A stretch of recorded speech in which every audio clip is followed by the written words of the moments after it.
I'm Fletcher Brown with another artist video blog at KIX96country.com. Today, our guest all the way from Nashville, Tennessee. Please welcome Heidi Raye to Kix Country. Hi. Hi. Thanks for having me. Well, thanks for coming here. Now, in my reading about you before your visit today, you're working with obviously some fairly prominent names in Nashville.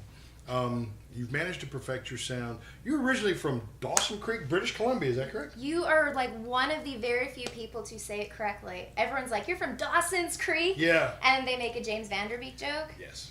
And you said Dawson Creek? See, I wouldn't have made a James Vanderbeek. I just said, do you know Pacey? But, I mean, Pacey was my... Not that I ever watched Dawson's Creek. Yeah, it sounds like you've never watched Never, it. Yeah. never. Katie Holmes, who is that? I've never heard of her. But no, it's Dawson Creek, no Yes. S. So I knew it wasn't the same place. So I was like, those jokes would have been pointless. I appreciate that. Thank you. All right, but okay. Well, growing up in British Columbia, though, what are some of your musical influences? How did you find your way in country?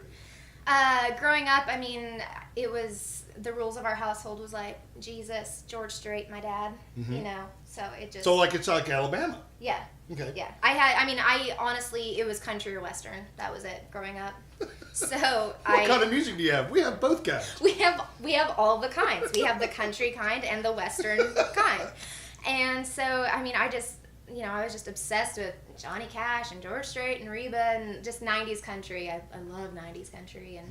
And so, I mean, it was, I started singing in church when I was 3. And then, I say that kind of created a monster because then I didn't want to get off the stage. And I was like, I'm going to be a child star. And the rest is history, as they say. So when did you make the decision then to move to Nashville? How old were you? I was like 10 when I was like, I'm going to do that. Mm-hmm. Of course, mom and dad wouldn't let me. So I started writing there when I was a teenager, though, and then I moved when I was out of college. Okay.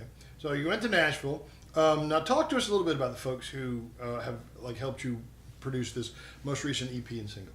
Okay, so the one and only Chuck Ainley produced it. So he had a hand in working with people like George Strait and Miranda Lambert and Dolly Parton and, a few of those. I said she was in good company. You might know those names.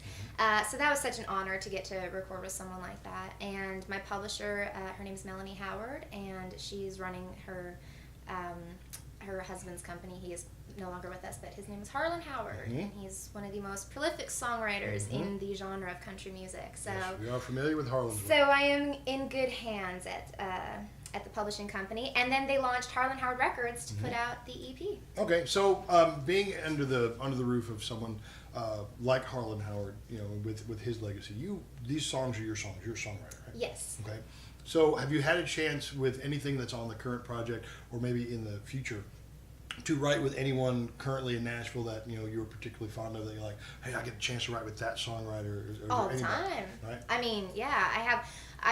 I made a bucket list when I first signed there. They're like, okay, give me your, a hit list of the, top 20 people that you want to write with. And so I went straight to the top. I'm like, all right, Shane McAnally.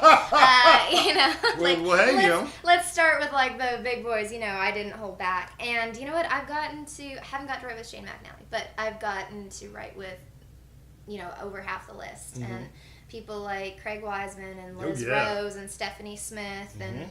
I mean, not a bad song in the bunch. No, and it's it's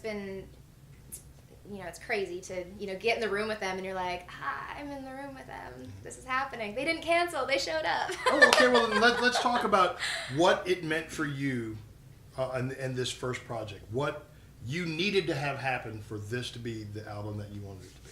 It took a long time to create. It was, I'm a very impatient person, and the music business could not move any slower. And so it's really hard to be, you're like, I want to go.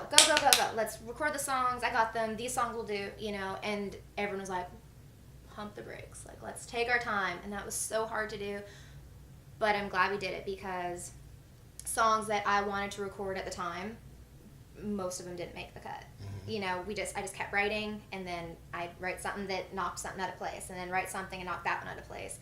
And pretty soon we got 5 songs that probably weren't even in the top 10 when we decided to make a record.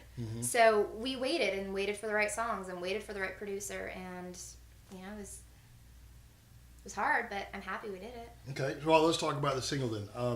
Worth a Shot is the first single off the album here. So talk to us about that song. What is that about? I mean, I had the idea to say something along the lines of, I doubt alcohol is going to be the solution, but it's worth a shot, or more than one shot. And so that was kind of the idea I went into the writing room with. And, you know, I mean, vodka just isn't like a sexy word. You can't be like, I doubt vodka's the answer.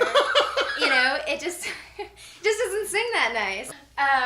So I was like, well, I mean, it's country music, so we might as well sing about whiskey. And, you know, just I'm a little bit sarcastic, kind of like to use little different languages. If you listen to Worth a Shot or Boys Are Stupid, there are some colorful words in there. And so, you know, when we got to the hook of, you know, I doubt whiskey's the answer, but it's worth a shot, I was like, well, let's not wrap up the chorus there. Like, let's keep going. How about 2 or 3? Like, let's just see how it goes, you know.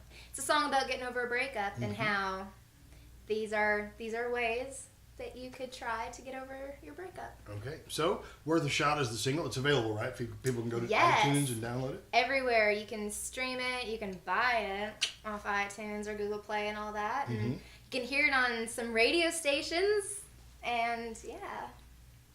Oh, yeah. What is the website folks can find you on the interwebs? HeidiRaye.com. HeidiRaye.com. That's right. Heidi Raye is our guest all the way from Nashville, Tennessee. Thanks for being here. Thank you for having me. All right. You want to hear Worth a Shot, call us up at KIX96, and we'll be happy to play it for you. And thank you for being here. Look for a live performance from Heidi elsewhere on our website, and we'll see you next time on another artist video blog at KIX96country.com.